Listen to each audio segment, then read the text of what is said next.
We're going to shift to the third of the pillars, community well-being. Do you take pride in your community? The positive outcomes of a thriving community well-being might just be the difference between having a good life and a great one. Now, our community is expanding every day. We are more and more aware of the struggles that are right here at home and around the world. Yet knowing how to help or where to help is sometimes a daunting exercise. We turn to Diann Cohen with her story of getting started. Diann is a vice president of client relations for MacroPro. This is a document retrieval company where she's been employed for over 20 years. She is the founder of the Association of Workers' Compensation Professionals, Women's Workers' Compensation Professionals.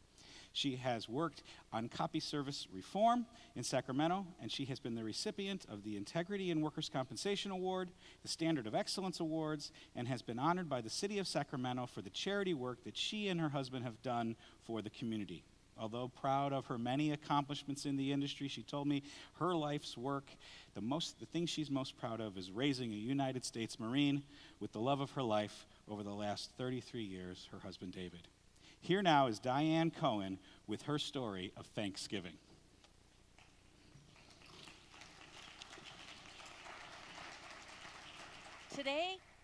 Today, I want to share with you my family's Thanksgiving tradition. I hope to do this today so that I give those of you in the audience that are looking for something to do in your community somewhat of a roadmap to get there. My family has served free Thanksgiving meals for the last 23 years. We've fed those people who are in need. We're giving a hand up. We have served as many as 1,250 people in 3 hours. And we do this restaurant style, no food line. It has been said that we've served approximately 2,700 meals in that time. People ask me, why do you serve on Thanksgiving Day? You can serve on any other day. Well, Thanksgiving is the day that my husband picked because he thought, as a brainchild of our charity, that Thanksgiving, there should be something more to Thanksgiving than just overeating and watching football. He thought, certainly a family as blessed as ours should use this day of Thanksgiving to help others. When you are thinking about what you can do in the community, think about the following things. What are you passionate about? What is it that you are moved by? Is there a void that you can fill? And never doubt that you can make a difference in somebody else's life. It doesn't have to be a big thing. It could be something small. My mother had very little to give. Before she died, she really had not much. But every Easter, she would dye eggs and she would paint them. Then she'd go to the park on Easter morning and she would hand them out to the homeless. That simple, kind act brought tears to many. We need to start acting like the President of the United States. He's got his own cabinet members. All of us in this room need to have our own cabinet members to help us be successful. One of my cabinet members is here today, Rudy Flores. Cabinet members are people that we know, we trust, we share a vision with, and that will help us with anything that we need. They're not necessarily people that we talk to on a daily basis or that we even see regularly, but they are people that are available to us to help us propel our vision. Our Thanksgiving cabinet, because of these people, we are able to serve 1,250 people on just $6,000. That includes the entertainment on the stage, the face painting for the children, and the music in the air. The other thing we have to make sure is that we are not afraid to make the ask. Now, I remember about 20 years ago, I made a phone call to Steve Bierstock over at Mullen Flippy, and I was asking for a repeat donation next year. I don't remember exactly what I said to Steve, but I will never forget what Steve said to me.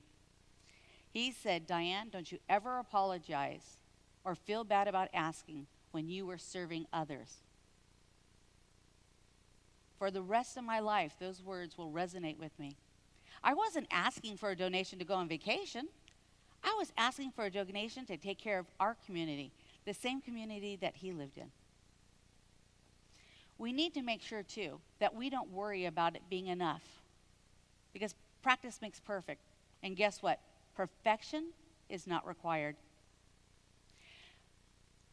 Because we serve restaurant style, a lot of times the servers get confused on what tables they're supposed to serve. And that would cause a delay. This plagued me for a lot of years, like 13 years. And one night I had a dream, and I said to my husband, I can't believe it. I finally got the answer what to do. In my dream, I saw sections. And in the sections, the tables had different color tablecloths. And all of the servers had matching aprons. Problem solved. Here's the thing, though.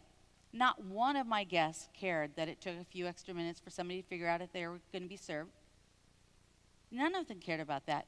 They were just grateful that someone was doing something for them. If there's a problem, a solution will come. But what we need to remember is this. The important thing is that we're doing something for someone else.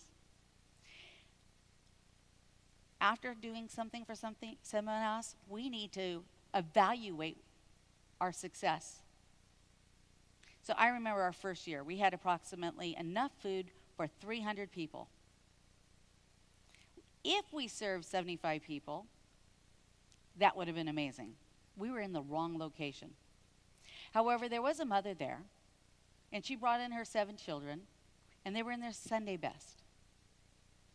And as they sat at the table, the children were mesmerized by the magician on the stage, and they were just eating and eating and eating. And I noticed the mother wasn't eating. So I walked up to her, and I rubbed her back, and I said, "Is everything all right?" As she looked up at me with a tear in her eye, and she said, "My children have never eaten this good, and no one has ever served them." It was right then and there I knew. It was not the number of people we served, but the lives that we touched. If you are looking to do something in your community, don't be afraid of reaching out and trying something new. We don't have to be perfect. We don't even have to know what we're doing. We just have to have enough passion to do it. Thank you.